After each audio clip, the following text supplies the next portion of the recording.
Shall we start at the beginning? November the 22nd, 1982, born in Benin City in Nigeria. Just give us a flavour of what your early life was like, childhood memories. Doesn't have to be football. Yeah, growing up in Benin City, where my mom and my dad, they still lived there with 6 brothers and a sister. I'm the only one that played football, like I said always, growing up where you play in the streets with no football shoes at the end. I was lucky enough to buy my own shoes and then buy my own kids' shoes now, It's quite tough, growing, everyone that grows in Africa, they always have so many histories about growing up, about their life, what they've been going through, and the desire is there, when you go through this thing, then you're playing football now, you have to give everything, it's like it's your dream, you have to give everything, 100% everything you want to play. You want to give back, you want to please your family, you want to take them out of the situation they're living at that time, And I finished secondary school, I said, you know what, I don't want to move to another, like go to university, then I want to play football. And I remember my dad was like, oh, you need to go to school, you need to do this, what do you want to do? Or you go and get some handwork to do. I was like, football is my passion. This is where I want to do, it's my job. Initially, he didn't buy to that idea in the first place. But as soon as I started playing and then I get invited to the Nigeria national team, and I went from my city, I played in the amateur league in Nigeria called Okumu FC. From there, they start to see the dream, and they start to see the most of the hard work I've been putting, making them proud, and got a call to play for the Nigeria Olympic team. And it's so funny, where I live, sometimes when they see me with my forward bag and when I leave, they never knew what I was doing, They just see me with the forward bag, going out, coming back late, maybe like after 3 or 4 hours after training in the academy where I used to play. When I came back, I was like, wow, so you play football. We saw you in TV 2 days ago, So they didn't know you were really a good footballer, and then they saw you on telly playing for the country? Yeah, and they saw me playing for the country, like, oh, we saw you. The atmosphere, everything just changed. They started like, wow, we didn't know you play, because they see me with my forward bag, go out for training, see me play in the street. Yeah. They never knew it would become big to play for play for Nigeria national team. Then from there I moved to Lagos. From Lagos was there, played 4 months, and I traveled to Israel. So your earliest football memories, because you mentioned already like playing in the street without any football shoes, without any boots. Yeah. So your very earliest kickabouts, games of football, what would they be? They would be in the street, no boots, with friends. Is that an accurate picture? It's a funny story, Sometimes I have a friend who lives in Italy, we all play together. He retired already. We always talk about my first time wearing shoes. I never wear shoes, I always use my bare foot to play. Even in the academy back there where I was growing up in Benin, so we had this game we were playing, and they gave me football shoes to wear. As soon as I use it, less than 3 minutes, I'm telling you, I took it off. I was like, put it at the side. I couldn't play because I never used shoes. So what was the problem with the boots? Why? Did you touch worse, or you weren't? I couldn't control properly, and it was heavy. It was heavy. It was heavy in my foot. Like, you know what? Let me use it. And the ground was so really hard. There was no grass. Like proper. It's not stoggy grass like England. It was no grass. And I played, and I was the best player. And then they start to call me, like the best player without no shoes. Everyone's making a joke. From that day, then I started using it to train, to get used to it, because I never wear shoes, football shoes to play. I just use my bare foot to play. So you mentioned it already. You went to Maccabi Haifa. Was that a real big moment in your life? Firstly, must have been really tough because you're a teenager moving very far from home. but also there was one particular run you had in the Champions League where you scored plenty of goals. You scored against Manchester United.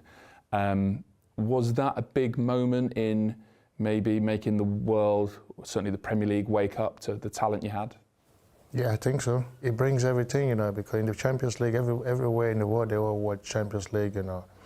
And I remember I wasn't made to be in that Champions League, you know, because I was planning, I've already signed for Derby. You didn't get a work permit, is that right? I didn't get it. So the Maccabi they rang me. I was staying in London. You know what? You have to fly down first thing tomorrow morning. Get to Tel Aviv.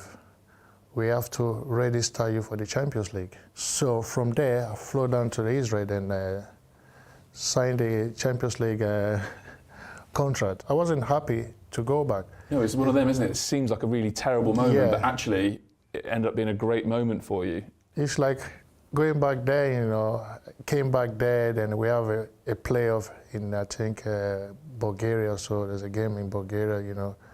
I have to fly all the way to Bulgaria to play, then I scored 2 goals there, you know. We got the chance ticket to play in the championship group stage now, you know, which then was history, playing against those teams, then the Olympiacos, Man United, you know. It was something special, you know. It brings everything, you know. Then everyone started know who is this guy, you know, and then came back to Israel with my agent and Harry. Because I never had a clue about Portsmouth. It was my agent. It was like, there's a club called Portsmouth. I was like, Portsmouth. I didn't even go to the internet to check, but I came down to Portsmouth. It was on loan for 6 months. So this is January 2003, yeah? Yeah. I came down to Portsmouth and I trained. The first training session was quite intensive, you know, because coming back from Israel is all about the possession and championship, you know. First, second ball, you have to win the first or second ball, you know, put the ball in the channel, you know. So, I mean, within a few months, you won promotion, which I guess must have been an incredible thing to be part of. And then the Premier League lay in wait. Do you know why your first Premier League goal is such a special goal? From Portsmouth? Yeah. It's to do with where it was. From the left side. So your first Premier League goal was at the Etihad? Yeah, Premiership goal from the Etihad, yeah. So that was the first ever Premier League goal scored at that stadium. From that day, you know, when I scored, you know, it gave me confidence and I believe I can score goals in the Premier League, you know. Championship is quite different. The Premier League is quite really tough where you have too many experience and clever best of the best, you know, in the defence. I need to check a story with you because I'm sure this has been put to you before, but Harry Redknapp talks a lot about the final game of that first season for you in the Premier League. You beat Middlesbrough 5-1, you scored 4 goals, but apparently you were sat in the changing room not so happy at the end of that match. Can you tell people why? Because I was sad because we had a bet, you know, before the season starts, you know. Todorov, the other striker, got injured. You know, he pulled me aside. He was like, "Yak, you're playing at the weekend." You know Harry. So he loves to speak, and his mouth is too sweet when he speaks. You know, they were like, "Listen, how many goals you think you're gonna score this season?" I was like, "I know I'm gonna score goals." He was like, "Can you get 20 goals?" I said, "Yeah, I'll get you a 20." Then I was like, if you get me a 20, for sure, I'm going to give you 20 grand from my own pocket if you get me 20 goals. I was like, sure, D. Then we started playing and the season started, scored some goals. Then I got to the final, last game, then I scored 4. We won, then I came to the dressing room, you know. I was thinking already I was close, you know. I was still pushing to try and get another one to make it 5 because of the betting we agreed already. Then he ended and I came back to the dressing room. I took my shoes and I was a little bit like, you know, it's like I was happy for the goals, but inside me I was like upset, like I should have made 20 grand now from from the gaffer. So the 4 goals took you to 19, you were 1 short. Yeah, and it was like, Yak, what's going on? Why are you why are you there? You should have been buzzing, you know, like you score goals. I said, yeah, but you know, we had a bet. If I can get to 20 goals, he gave me 20 grand from your own pocket. It was like, oh, I didn't realize that. Forget about it. I should have sold you a long time ago. He said me scoring 4 goals was special, you know, in the Premier League, but I was still thinking about the 20 grand. I was planning for holiday already in America, you know, like, I just want to go to America, just had a great time and go back to Nigeria and then chill. But I lost it. But why every player wants to play? Every player wants to play for him because of the man management is really, really good. He wants to make everyone happy, you know. So it was great memory with him. I want to fast forward now to your first season at Middlesbrough. That's incredible firepower in that team, isn't it? Hasselbank, Viduka, Yakubu. You're not going to have too many games where you don't score. Yeah, we have another striker, Massimo Macaroni, the Italian one, yes. So it's all about, for me as a striker, you know, if you don't score goals, you don't play. When you look at the teams back then, we have like 4 strikers. We got 4 strikers in the team, you know. I always knew inside me, Viduka is unbelievable. Hasselbank, you know, it's different, but he played in Chelsea, Atletico Madrid, you know, he's another leader in the team with big personality. When you don't play, you see, even in training, he always want to smash me too, you know. It's normal because he wants to play. Really? Okay. He always, when you don't give him the ball, he like, pass me the ball, pass me the ball. So when you don't play, but you have to. Whenever I played, I want to take my chances because I know there's 3 other guys there ready. And when you play well and you score goals, it's hard for the manager to take you out. But inside me, I always think I was better than them. I respect them, you know, they're massive, massive players, but inside me, I was like, I'm better than this guy. So I have to go inside and give in everything. I have to be the number 1. That's the motivation I have. So how do you reflect on your time at Everton? We just bond. When I came into the team, it's like I've been there for years, you know, because I've played against them for more than twice or 3 or 4 times, you know. So I've known these guys, you know, I've played against them. Then to be with the team is different from where you never played against them. You're coming over from abroad and meeting new people. But it's tough, you know, when you move to another club. You have to understand the way they play and you have to build a bond. It was something special, you know. During the main part of your career, Portsmouth, Middlesbrough, Everton, you probably had Blackburn as well, where you had a terrific season. You were a fan favourite at all of those places. What was it, do you think, that seemed to give you a special connection with the supporters wherever you went? Maybe because I'm a lovely guy. You are a lovely guy, I can vouch for you on that. No, really, you know, wherever I go, you know, the team, even from Maccabi, you know, I swear, you know, even when I go there, whenever I go there, I still got that love from the fans, you know. They, like I said, they make me feel at home, you know. Maybe the way I play, the way scoring goals, you know, giving them joy, you know, going back home, you know. It's not all about play off field, you know, the way you interact with the fans, you know.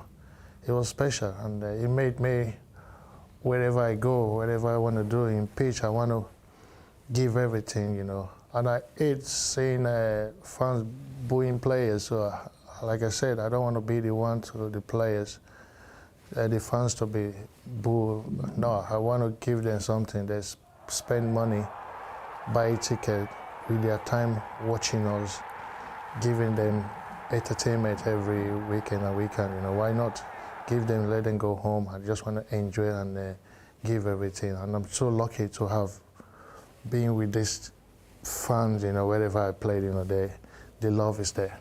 When did the chant begin? When did the Feed the Yak thing start? Was that at Everton, or do you remember the first time you heard it? I think it's from Harry, yeah? Was it? No, from Everton. He came in from Everton, yeah. Yeah.